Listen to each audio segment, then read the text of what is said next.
ಇಲ್ಲೇ ನಡೀತಿದೆ. ಏನು ನಮಗೆ ಬೇರೆ ಓದಿಸ್ಲಿಲ್ಲ, ಏನಿಲ್ಲ. ನಾವು ಮಾಡಿದೆ ಕೂಲಿ ಕೆಲಸನೇ. ಅಪ್ಪ ಅಮ್ಮ ಎಲ್ಲ ನಾವು ಹುಟ್ಟಿದೆಲ್ಲ ವಾಣಿಮ್ಲಾಸೆ. ನಮ್ಮ ತಂದೆ ತಾಯಿ ಎಲ್ಲ ಅಂಗಡಿಯಲ್ಲೇ ವಾಸಿ ಮಾಡಿದ್ದು. ಬೇರೆ ಕಡೆ ಮನೆ ಮಠ ಎಲ್ಲಿ ಇದ್ದು ನಾವೆಲ್ಲೂ ಹೋಗಿಲ್ಲ. ಇಲ್ಲೇ ಇದ್ದು ಇಲ್ಲೇನೆ ಬೆಳೆದಿದ್ದು. ನಾವು ಇಲ್ಲೇ ಮದುವೆ ಮಾಡಿಕೊಟ್ರು. ನಮ್ಮ ಮಕ್ಕಳೆಲ್ಲ ಇಲ್ಲೇ ಹುಟ್ಟಿದ್ರು. ಅವ್ರನ್ನ ಇಲ್ಲೇ ಮದುವೆ ಮಾಡಿಕೊಟ್ಟೆ. ಇವಾಗ ಬಂದು ಮೊನ್ನೆ ಬಂದು ಎಲ್ಲ ಎತ್ತಿಸ್ಬಿಡು ಅಂತ ಹೇಳ್ಬಿಟ್ರಿ. ಇವಾಗ ಎಲ್ಲೂ ಹೋಗೋದಂತ ಗೊತ್ತಿಲ್ಲ. ಏನು ವ್ಯಾಪಾರ ಮಾಡ್ತಿದ್ರಿ? ಚಪ್ಪಲಿ ವ್ಯಾಪಾರ, ಚಪ್ಪಲಿ ಅಂಗಡಿನೇ ನಮ್ದು. ಬೇರೆ ವ್ಯಾಪಾರ ಎಲ್ಲ ಏನೋ ಗೊತ್ತಿಲ್ಲ. ಇದು ಒಂದೇ ವ್ಯಾಪಾರ ಮಾಡೋದು. ನೋಟಿಸ್ ಕೊಟ್ಟಿದ್ರಾ? ಇಲ್ಲ, ನಮ್ಮ ಅಂಗಡಿಗೆ ನೋಟಿಸ್ ಕೊಡ್ಲಿಲ್ಲ. ಈಗ ಪುಟ್ಸ್ ಅಂಗಡಿಗೆ ಮಾತ್ರ ನೋಟಿಸ್ ಕೊಟ್ರು. ಅವ್ರು ಏನು ಹೇಳ್ಬಿಟ್ರು, ನಿಮ್ಮ ಅಂಗಡಿ ಒಂದು ಅಂಗಡಿ ಬಿಟ್ಬಿಟ್ಟೆ, ಅವ್ರು ಏನಾನ ಹೇಳ್ತಾರಮ್ಮ, ಒಂದು ಎರಡು ವಾರಕ್ಕೆ ಎತ್ಕೊಂಡೋಗಿ ಎಲ್ಲನ ಹಾಕ್ಬಿಡಿ, ಆಮೇಲೆ ಬೇಕಾಗಿದ್ರೆ ನಿಮ್ಮ ಅಂಗಡಿ ನಾವು ಕುಂಡ್ರಿಸ್ಕೊಡ್ತೀವಿ, ನೀವು ಅಳಬೇಡಿ ಅಂತ ಹೇಳಿ ಕಾರ್ಪೊರೇಷನ್ ಅವ್ರು ಹೇಳಿದ್ದಾರೆ ಮೇಡಮ್. ಆಮೇಲೆ ಏನು ಮಾಡ್ತಾರಂತ ಯಾರು ಗೊತ್ತು ಮೇಡಮ್. ಇವಾಗ ಎಲ್ಲ ಕೊಂಡಿದ್ದೀರಾ? ಅಲ್ಲಿ ಎತ್ಕೊಂಡೋಗಿ ಕೂತೀವಿ. ಎಷ್ಟು ದುಡಿದಿದ್ರಿ ದಿನಕ್ಕೆ? ಇಲ್ಲಿ ಕೂತ್ಕೊಂಡ್ರೆ ಒಂದು 300 ರೂಪಾಯಿ, 350 ರೂಪಾಯಿ ಒಂದೊಂದು ದಿವಸ. ಅದು ಇಲ್ಲ ಮೇಡಮ್, 100 ರೂಪಾಯಿ 150 ರೂಪಾಯಿನೇ ಸಂಪಾದನೆ. ಅದಕ್ಕೆ ಮೇಲೆ ಏನು ಸಂಪಾದನೆ. ನಾವು ಬೇರೆ ಏನು ಹಾಕಿನೂ ವ್ಯಾಪಾರ ಮಾಡಿಲ್ಲ. ಅದರೊಳಗೆ ನಮ್ದು ಆ ಕಾಲದಿಂದ ಇಂದಿರಾ ಗಾಂಧಿ ಪೀರಿಯಡಲ್ಲಿ ಬಂದಿದ್ದು ನಮ್ಮ ಅಂಗಡಿ. ಆ ಕಾಲದಿಂದ ಈ ಕಾಲ ತನಕ ಚಪ್ಪಲಿ ಅಂಗಡಿನೇ ನಮ್ಮದು. ಇಲ್ಲಿ ಇರೋ ಕೋಟೆಯವ್ರಿಗೆಲ್ಲ ಗೊತ್ತು ನಮ್ಮ ಅಂಗಡಿ ಇರೋದು. ಆರ್ವಿ ಅಪ್ಪಗೂ ಗೊತ್ತು, ಅವ್ರ ಮಕ್ಳಿಗೂ ಗೊತ್ತು. ಅವ್ರ ಮಕ್ಕಳೆಲ್ಲ ಊಟವಾಗಾರ ನಾವೆಲ್ಲ ಇಲ್ಲೇ ಇದ್ದೀವಿ. ಏನು ಮಾಡ್ತೀರಿ, ಅಣ್ಣ ಇದ್ದಿದ್ರೆ ನಮ್ಗೆ ಹಿಂಗೆ ಆಯ್ತಾ? ಇಲ್ಲಿಲ್ಲ, ದೇವರೇ ಹೊಂಟೋಗ್ಬಿಟ್ರು. ಆರ್ವಿ ದೇವರಾಜ್ ಅವ್ರ ಮನೆ ಸಂದೆಲ್ಲೇ ಇರೋದು ಮನೆ. ಅವ್ರು ಇದ್ದಿದ್ರೆ ನಮ್ಗೆ ಇಷ್ಟು ಕಷ್ಟ ಬರ್ತಾ ಇಲ್ಲ. ಅವ್ರು ಇಲ್ಲವೇ ಈಗೆಲ್ಲ ನೀವು ತೆಗ್ದಾಕಿರೋದ ಅವರೇ? ಇಲ್ಲ, ಇದೆಲ್ಲ ಅವರೇ ಹೊಡೆದಿರೋದು. ಈ ಲೈನ್ ಫುಲ್ ಅವರೇ ಹೊಡೆದಿದ್ದು, ಯಾರು ತೆಗಿಲಿಲ್ಲ. ನಮ್ಮ ಅಂಗಡಿ ಮಾತ್ರ ಹೊಡೆಯಕ್ಕೆ ಬಂದ್ರು. ನಾವು ಹೇಳಿದೀವಿ ಹೊಡಿಬೇಡಿ, ನಮ್ಮ ಅಂಗಡಿನ ನಾವು ಎತ್ಕೊಂಡು ಹೋಗ್ಬಿಡ್ತೀವಿ ಅಂತ ನಮ್ಮ ಅಂಗಡಿನ ಎತ್ಕೊಂಡೋಗಿ ನಾವು ಮಾಡ್ಕೊಂಡಿದ್ದೀವಿ.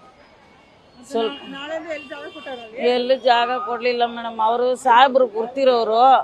ಅವರು ನಮ್ಗೆ ಹೇಳಿ ರಿಕ್ವೆಸ್ಟ್ ಮಾಡಿ, ನಮ್ಮ ತಂದೆ ಅವ್ರ ಫ್ರೆಂಡು, ಅವ್ರಿಗೆ ಗೊತ್ತು. ಅದರಿಂದ ಅವ್ರ ಅಂಗಡಿ ತಗೊಂಡಾಗ ಅಲ್ಲಿ ಇಕ್ರಿ, ಆಮೇಲೆ ಮಾತಾಡ್ಸಿ ಇಕ್ಸೋಣ. ಈ ಲೈನಲ್ಲೇ ಯಾವ ಅಂಗಡಿ ಇಲ್ಲ, ಒಂದು ಅಂಗಡಿ ಇಲ್ಲ ಮೇಡಮ್ ಈ ರೋಡಲ್ಲಿ. ನಮ್ಮ ಅಂಗಡಿ ಮಾತ್ರನೇ ಇದ್ದಿದ್ದಿಲ್ಲಿ, ಯಾವ ಅಂಗಡಿನೂ ಇದ್ದಿಲ್ಲ. ಆಮೇಲೆ ಇವರೆಲ್ಲ ಅಂಗಡಿ ಮಾಡ್ಕೊಂಡಿದ್ದು. ಇವಾಗ ಏನು ಮಾಡ್ತಾರೋ ಗೊತ್ತಿಲ್ಲ ಮೇಡಮ್. ಇದು ಬಿಟ್ರೆ ನಾವು ಎಲ್ಲೂ ಹೋಗೋದಂತಾನೂ ಗೊತ್ತಿಲ್ಲ ನಮಗೆ. ಇದೊಂದು ಜಾಗ ಬಿಟ್ರೆ ಬೇರೆ ಜಾಗನೂ ಗೊತ್ತಿಲ್ಲ.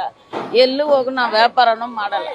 ಇದು ಬಿಟ್ಬಿಟ್ರೆ ಕೆಳಗೆ ಹೋಗಿ ಫುಟ್ಪಾತಲ್ಲಿ ಕೂತಿ ವ್ಯಾಪಾರ ಮಾಡ್ತೀವಿ. ವ್ಯಾಪಾರ ಆಗಲಿಲ್ಲ ಅಂದರೆ ಅದು ಬಿಟ್ರೆ ನಾವು ಎಲ್ಲೂ ಹೋಗೋದು ನೋಡಿ. ಇವಾಗ ಎತ್ಬಿಟ್ರೆ ಅಂಗಡಿ ನಮ್ಮ ಮಕ್ಳು ಮರಿಗೆಲ್ಲ ಹೆಂಗೆ ಊಟ ಹಾಕೋದು? ನಮ್ಮ ಯಜಮಾನರು ಕೆಲಸ ಇಲ್ಲ, ಕಾರ್ಯ ಇಲ್ಲ, ಅವ್ರಿಗೆ ಆಕ್ಸಿಡೆಂಟ್ ಕಾಲು ಏಟಾಗಿ ಇದ್ದಾರೆ. ಹೆಂಗೆ ಮಾಡ್ತೀಯಾ? ಯಾರು ಸಂಪಾದನೆ ಮಾಡಿ ಕೊಡ್ತಾರೆ ಹೇಳಿ? ಎಷ್ಟೋ ರಿಕ್ವೆಸ್ಟ್ ಮಾಡಿ ಕೇಳಿದ್ವಿ. ಅವ್ರು ಕೇಳಿದಕ್ಕೆ ಇದೇ ಹೇಳಿದ್ದು. ಇಲ್ಲ, ಹೆಣ್ಮಕ್ಳು ಇಬ್ಬರಿದ್ದಾರೆ. ಅವ್ರಿಗಿಬ್ರಿಗೆ ಎಲ್ಲ ಮದುವೆ ಮಾಡಿ ಕೊಟ್ಬಿಟ್ಟೆ ಮೇಡಮ್. ಇಬ್ರಿಗೂ ಎಲ್ಲಿ ತೆಗಿಯೋದು? ಅಲ್ಲೆಲ್ಲ ತೆಗಿಯೋಕ್ಕಾಗತ್ತೆ. ಅವ್ರು ಸ್ವಲ್ಪ ದಿನ ಜಾಗ ಕೊಟ್ಟಿದ್ದಾರೆ, ನೀನು ರೆಡಿ ಮಾಡೋ ತನಕ ಇರಲಮ್ಮ ಅಂತ. ಅಲ್ಲಿ ಹೋಗಿ ನಾವು ತೆಗಿ ಕೂತ್ಕೊಳ್ಳೋ ವ್ಯಾಪಾರ ಮಾಡೋಕ್ಕಾಗತ್ತಾ? ಆಗಲ್ಲ. ತುಂಬ ಕಷ್ಟ ಇದೆ. ಸರ್ಕಾರಕ್ಕೆ ಹೋಗಿ ಏನು ಸ್ವಾಮಿ ಹೇಳೋದು? ಅವ್ರಿಗೇನು ಬುದ್ಧಿ ಬೇಡವ ಸ್ವಾಮಿ? ಬಡವ್ರ ಹೋಟೆಲ್ ಹಿಂಗೆ ನೋಡಿಯೋದಾ ಹೇಳಿ? ಅವ್ರ ಹೆಂಡತಿ ಮಕ್ಕಳು ಆ ಥರ ಬೀದಿಯಲ್ಲಿ ನಿಂತಿದ್ರು, ಅವ್ರಿಗೆ ಎಷ್ಟು ಕಷ್ಟ ಆಗುತ್ತೆ. ಹಂಗೆ ತಾನೇ ನಾವು ಅವ್ರ ಜೊತೆಲಿ ಹುಟ್ರೆ ಅಕ್ಕ ತಂಗಿರ ಅಪ್ಪ ಅಮ್ಮೆಲ್ಲ ಇದ್ದಾರೆ ತಾನೆ. ಅವ್ರು ಆ ಥರ ಬೀದಿಗೆ ಬಂದ್ರೆ ಅವ್ರಿಗೆ ಹೊಟ್ಟೆ ಉರಿ ಅಲ್ವಾ? ಹಂಗೆ ತಾನೆ ನಮ್ಮನ್ನ ತಿಳ್ಕೋಬೇಕು. ನಾವು ಏನು ಕೋಟ್ ಹಾಕ್ತೀವಿ, ನಿಮ್ಮನ್ನ ನಂಬಿತಾನೆ ನಾವು ಬದುಕ್ತೀವಿ.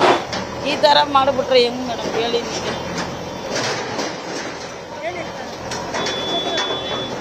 ಅವ್ರಿಗೇನು ಹೇಳೋದಂತ ಗೊತ್ತಿಲ್ಲ. ಅವ್ರು ಯಾಕೆ ಹಿಂಗೆ ಮಾಡ್ತಾರೆ? ಅವರು ಒಳ್ಳೆಯವರೇ, ಏನಕ್ಕೆ ಹಿಂಗೆ ಮಾಡಿದ್ದಾರಂತ ಗೊತ್ತಿಲ್ಲ ಮೇಡಮ್ ನಮಗೆ.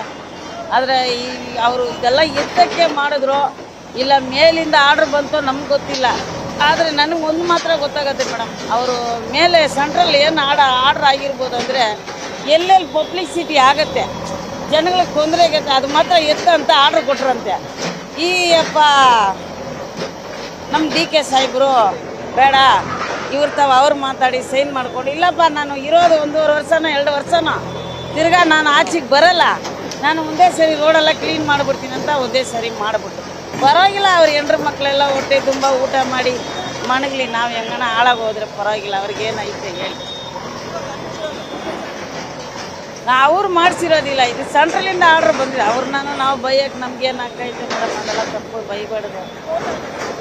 ಅವ್ರು ಏನು ಮಾಡೋಕ್ಕಾಗಲ್ಲ, ಅವ್ರನ್ನ ಏನು ಹೇಳಕತ್ತ, ಏನು ಅವ್ರ ತಾವು ನಾವು ರಿಕ್ವೆಸ್ಟ್ ಕೇಳ್ಕೊಬೋದು, ಅದನ್ನ ಅವ್ರು ಬೈಯೋಕ್ಕೆ ನಮ್ಗೆ ಆಗ್ತಿಲ್ಲ ಮೇಡಮ್, ಅದು ತಪ್ಪು.